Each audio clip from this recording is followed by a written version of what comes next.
بسم اللہ الرحمن الرحیم۔ عبد المناف آپ کی خدمت میں سلام عرض کرتا ہے۔ سعودی عرب کے اندر جیسا کہ آپ سب کو پتہ ہے کہ حالات بہت کشیدہ چل رہے ہیں اور 4 سوال ایسے ہیں جو بہت ہی زیادہ پوچھے جا رہے ہیں۔ نمبر 1 سوال یہ ہے کہ سعودی عرب کے لیے ورک ویزے کا عمل کب سے شروع ہوگا، اور دوسرا سوال یہ ہے کہ مدینہ منورہ میں 24 گھنٹے کا کرفیو کب تک ختم ہونے کا امکان ہے۔ تیسرا سوال یہ ہے میں خروج نہائی پر جانا چاہتا ہوں، اقامہ بھی 8 ماہ سے ختم ہو گیا ہے، 5 ماہ سے تنخواہ بھی نہیں ملی اور نہ ہی 3 سال سے اوور ٹائم، کفیل جانے بھی نہیں دے رہا۔ چوتھا سوال یہ ہے کہ حروف لگا ہوا ہے، واپس جانے کی کیا صورت ہو سکتی ہے، اگر کوئی پیپر درکار ہو تو وہ بھی مل سکتا ہے کیا؟ ان سب سوالوں کے جواب میں دینے جا رہا ہوں۔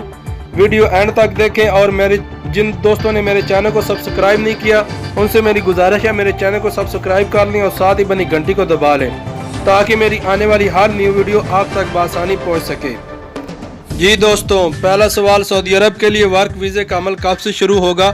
جیسا کہ آپ سب کو پتہ ہے کرونا وائرس کی وجہ سے تمام ممالک میں ہنگامی صورتحال ہے، جس کی وجہ سے معمول کے کام تقریباً بند ہیں۔ سعودی عرب میں بھی عمرہ، وزٹ اور ورک ویزے سمیت ہر قسم کے ویزوں سے متعلق معاملات عارضی طور پر روک دیے گئے ہیں۔ جو ہی حالات معمول پر آئیں گے تو تمام پابندیاں از خود ختم ہو جائیں گی۔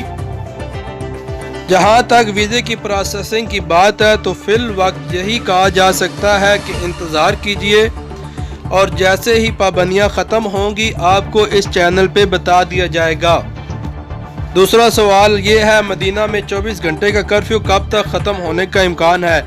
جیسا کہ آپ سب کو پتہ ہے حالات بہت کشیدہ ہے اور کرونا وائرس کے نئے کیس سامنے آ رہے ہیں مدینہ منورہ میں، اور دنیا بھر کی طرح سعودی عرب میں بھی کرونا وائرس سے بچاؤ کے لیے اقدامات کیے جا رہے ہیں۔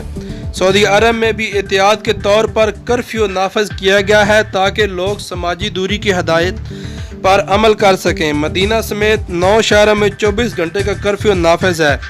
کرفیو کے حوالے سے وزارت صحت کا کہنا ہے کہ یہ اس لیے نافذ کیا گیا ہے کہ لوگ گھروں میں رہیں اور باہمی میل جول نہ کریں تاکہ کرونا وائرس سے بچا جا سکے۔ جہاں تک کرفیو ختم ہونے کی بات ہے تو اس حوالے سے ابھی تک کوئی حتمی بات نہیں کی جا سکتی، یہ تو حالات پر منحصر ہے۔ جیسے ہی حالات بہتر ہوں گے حکام کی جانب سے کرفیو ختم کرنے کا اعلان کر دیا جائے گا۔ تیسرا سوال جو بہت زیادہ پوچھا جا رہا ہے کہ اقامہ بھی نہیں ہے، تنخواہ بھی نہیں ملی، خروج نہائی پر جانا چاہتا ہوں تو کیا کروں؟ تو ان دوستوں کے لیے وزارت افرادی قوت و سماجی بہبود، جس کا سابقہ نام وزارت محنت و افرادی ہے، ان کی جانب سے موجودہ حالات میں ان افراد کے لیے خصوصی رعایت دی گئی ہے جن کے اقامے زائد المیعاد ہو چکے ہیں۔ اس ضمن میں 3 اپریل کو وزارت کی جانب سے جاری ہونے والا بیان ایکسپائر اقامے والوں کے لیے بھی وطن واپسی کی سہولت کے عنوان سے شائع کیا تھا، جس میں واضح طور پر کہا گیا تھا کہ اگر کسی غیر ملکی کا کفیل اسے خروج نہائی یا خروج وعودہ نہیں دے رہا تو وہ وزارت سے رابطہ کرے، جس پر اس کے ساتھ مکمل تعاون کیا جائے گا۔ آپ اپنے بارے میں وزارت افرادی قوت کی ویب سائٹ پر شکایت کر سکتے ہیں، جہاں سے آپ کی مدد کی جائے گی۔ مذکورہ قانون کی رو سے واپسی کا ٹکٹ بھی کفیل کے ذمہ ہوگا اور وزارت کے اہلکار آپ کے واجبات بھی ادا کروائیں گے۔ چوتھا سوال جو بہت ہی زیادہ پوچھا جا رہا ہے کہ حروف لگا ہوا ہے، واپس جانے کی کیا صورت ہے؟